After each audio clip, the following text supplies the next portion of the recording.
Bom, Nolen, para conversar com a gente sobre as multas de trânsito, nós recebemos aqui o advogado Henrique Serafim Gomes. Doutor Henrique, obrigada pela participação aqui nos nossos estúdios. Muito obrigado, doutor. Bom, antes da entrevista, é bom a gente deixar bem claro que nós não estamos questionando a regularidade de todas as multas. Pelo contrário, as multas foram criadas, sim, para manter a ordem e prevenir situações de risco. O que nós vamos questionar agora são infrações recebidas indevidamente nessa entrevista.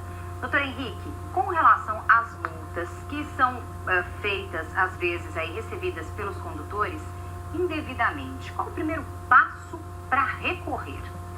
O recurso é sempre muito difícil para quem tem essa infração, porque a prova sempre cabe a quem vai discutir.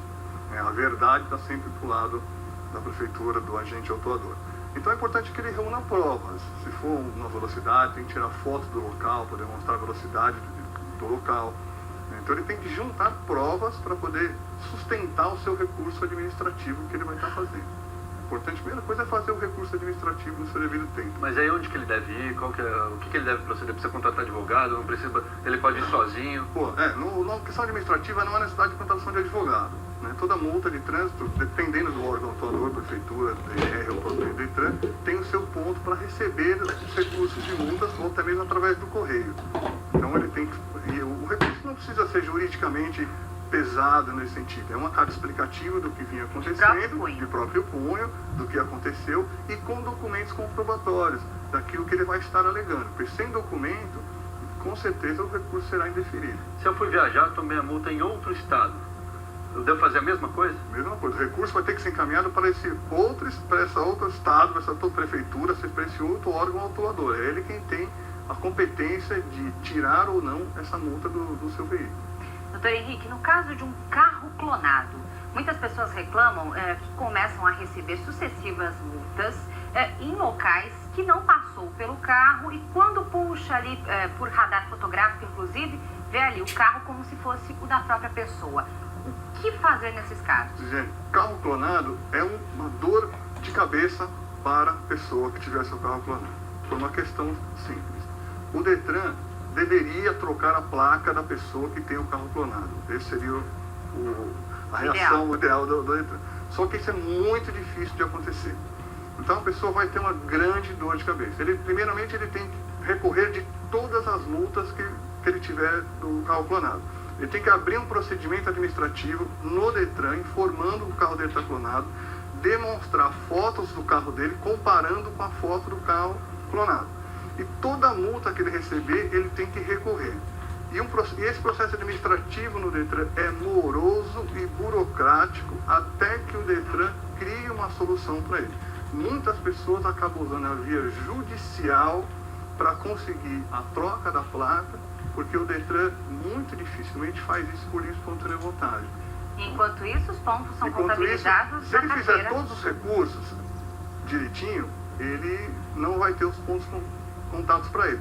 Só que muitas vezes, quando o carro é clonado, a pessoa que tem o carro, que está com o carro falso, ele toma multas diariamente e centenas por mês. Então a pessoa tem uma dor de cabeça muito grande, tem que estar recorrendo todas as vezes aquelas multas para não ter os pontos no seu prontuário.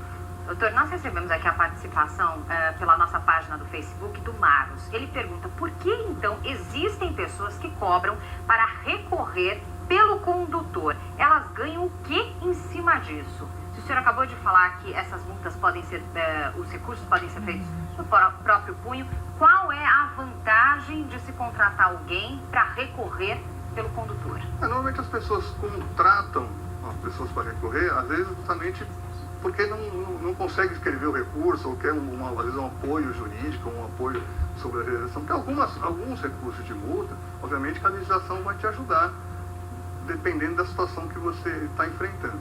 Mas muitas pessoas às vezes não querem ter aquele de levar até o Detran, ou até o órgão atuador, depois ter recursos, porque toda multa de trânsito cabe recursos à JAI e ao CETRAN, sempre dois recursos. Então às vezes as pessoas contratam essas pessoas para não ter esse trabalho de De ficar recorrendo, de logística. Mas não que a partir do momento que eu contrate, por exemplo, um despachante, eu terei uma atenção maior do órgão de trânsito com relação ao meu recurso. Não. Nenhuma empresa, nenhum advogado, nenhuma pessoa consegue ter qualquer vantagem em cima de uma pessoa normal no que diz respeito a um recurso administrativo ou em cima do Detran. É tudo, a pessoa só contrata por questão de comodidade para não ter. Porque hoje o Detran, uma pessoa que tem uma carta suspensa, por exemplo, vai fazer um recurso, ele vai ter que ir várias vezes no Detran. Porque ele apresenta o recurso, pega uma senha, aquela coisa toda burocrática dos órgãos públicos. Então, as pessoas se contratam para não ter esse trabalho. É a única vantagem que ela vai ter. Ela não vai ter o trabalho.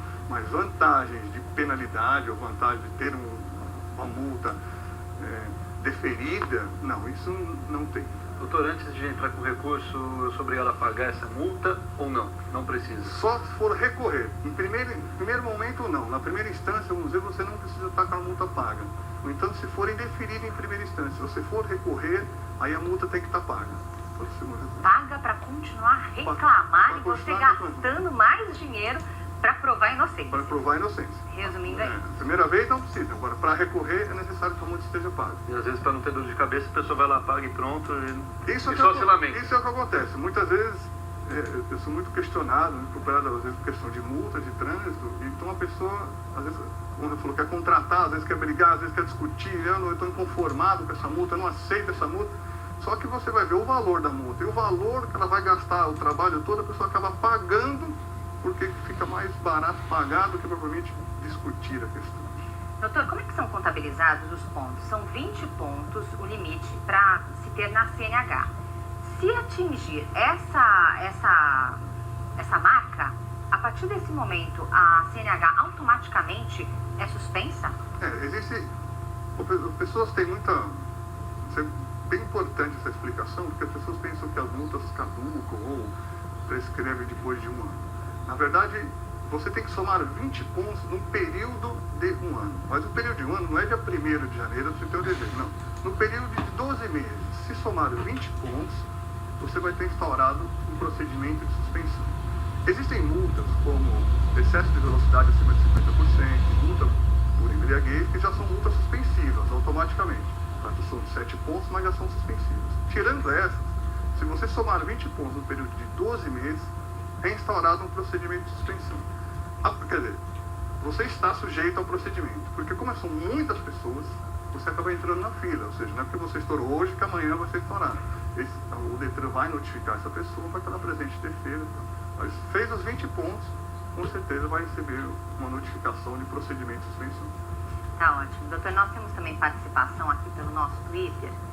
Olha só, a opinião do internauta na tela. Vamos conhecer.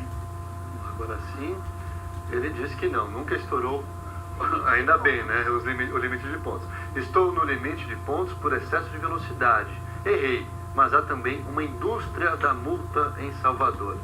Tá aí a participação do nosso internauta. E o Jonas Silva também coloca aqui, nem carro tenho, mas já tentaram bloquear minha CNH por multas graves. Pode isso?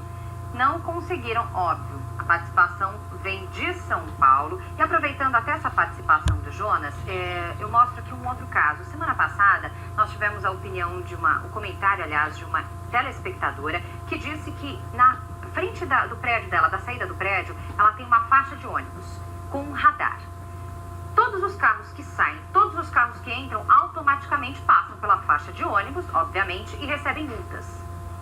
O que faz? Essa multa tem que ser recorrida, mas o problema da prefeitura, né, com essas faixas de ônibus, até com ciclovias, foi somente isso. Eu acho que foi feito tudo com muita pressa, com muita vontade de se criar quilômetros de faixa de ônibus, e algumas coisas acabaram não sendo estudadas, sendo pesquisadas, e acabou tendo esse problema com o comércio. Tem muito comércio reclamando em razão das faixas de ônibus.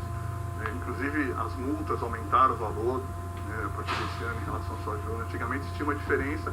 Quando você era multado na faixa da direita, a multa era mais suave do que quem era multado nas faixas de ônibus que transitava à esquerda. Hoje, todas são gravíssimas. Então, quer dizer, ficou mais pesado e pelo grande número de faixas de ônibus, acabou tendo mais carros, mais problemas e mais situações como essa dia onde a pessoa não consegue nem entrar em casa ou no próprio comércio, que acaba sendo multado. Mas nesses casos mais fácil de se recorrer, até porque, enfim, a prova é evidente que a Isso, a prova é residência... evidente, tira uma foto, demonstra onde está o radar, onde é a entrada, é fácil, mas é como a gente colocou, ela vai ter que ficar todo dia recorrendo, né? Eu acho que caberia a prefeitura modificar o local do radar, né? Para justamente facilitar a vida dessas pessoas. Doutor, muito obrigado pela sua participação aqui no Real News, né? Muito obrigado.